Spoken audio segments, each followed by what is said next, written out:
Today on Mormon Times, we take you inside the Provo MTC for an unprecedented tour of the facility as they mark the 50th anniversary. I still knew God loved me. Physical trials never tested this man's testimony, standing firm in the face of hardship.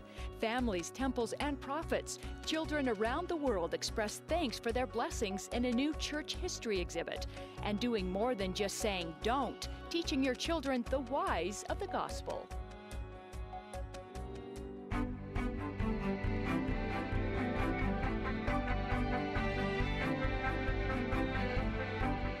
Good morning and welcome to Mormon Times. I'm Kathy Aiken.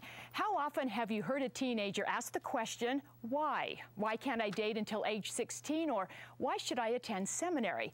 Authors John Hilton and Anthony Sweat say those are fair questions, and they've answered them in the book, Why? Good morning to you both. Thanks for coming in. Good morning. You share a great quote by President Boyd K. Packer that says, "It isn't always easy to give you a why for everything, but we owe it to you of the coming generation to do more than just say don't." Anthony, how does it help the youth to answer every why question?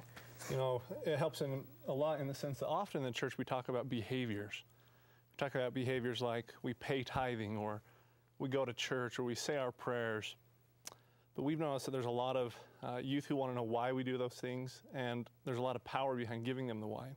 And I think it's interesting because when they ask that, sometimes our answer is because it's a commandment, or the biggie, you know, because I said so. Yeah. So how do we do a better job of answering those questions, and how does your book help that?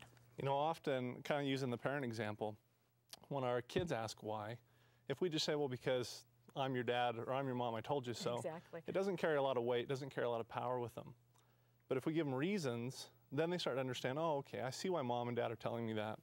And it's the same thing in the gospel. We've noticed in teaching youth that when they want to know why, if we just say, well, it's a commandment, or the prophet told us to do that, sometimes it doesn't carry a lot of weight with them, a lot of power. And you have a great Elder Bednar quote you wanted to share. Yeah, Elder Bednar has a wonderful saying on this. He said, it concerns me in the church as I see young people in the church who know all the correct things they should do and do not have a clue as to why. Do we understand why? If we do not understand the why, then the power available to us through the doctrine of Christ will not be evident in our lives. Yeah, and John, that's the key word, isn't it? Doctrine, because these aren't answers that you guys have come up with. These are doctrinal answers that you have in the book.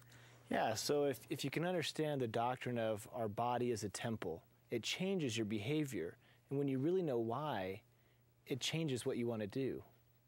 And you give some great examples. You talk about your body being a temple. Give us the example and the answer that you give when somebody says, why can't I get a tattoo, per se? Yeah, so if you think, oh man, what a crazy restriction that is, but if we can step back and say, my body is a temple of God, would I put graffiti on the temple? No. And so why would I put graffiti on my own body? It makes a difference when you know why. Is there another favorite example you have in the book? Yeah, I think when a question we get all the time is, well, why can't I date until I'm 16? For the Strength Youth, give some specific reasons why. And when you understand that it's not just, hey, we're trying to make your life miserable, but there are prophetic reasons why that commandment's in place, it makes it a lot easier to live. And Anthony, you answer over 100 whys in the book. Is there an answer to every why question that the youth are going to give us as far as the church is concerned? If not, how do we come up with a good answer? You know, there's a great quote by Elder Pace of the 70 when he said, for the vast majority of things that we're asked to do in the church, there are good, logical reasons for them. And for the vast majority of questions that youth ask why about, if they're standards-based, then there's usually a good doctrinal reason why.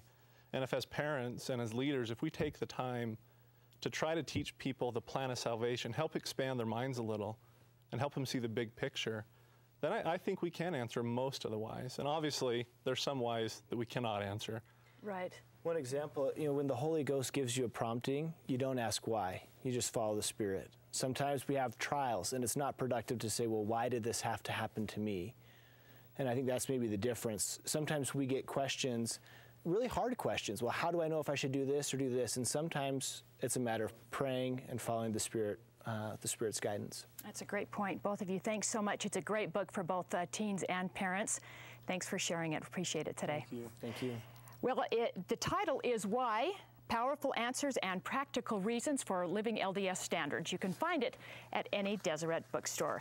We want to give you a chance to enjoy this book with your family, and we're giving away 2 gift sets to help teach why it's important to learn about the gospel and how to keep the commandments. If you want a copy of these books along with the DVD, go to our Facebook page at Mormon Times TV, like us, then leave a comment on how you teach gospel truth to your family. Coming up next, meet a man who refuses to let tragedy define his life. Former Marine Kerry Clarkson shares his remarkable story of faith. Sometimes I think you grow closer to God in your tribulations than you do otherwise, because you tend not to think of Him when you're doing well.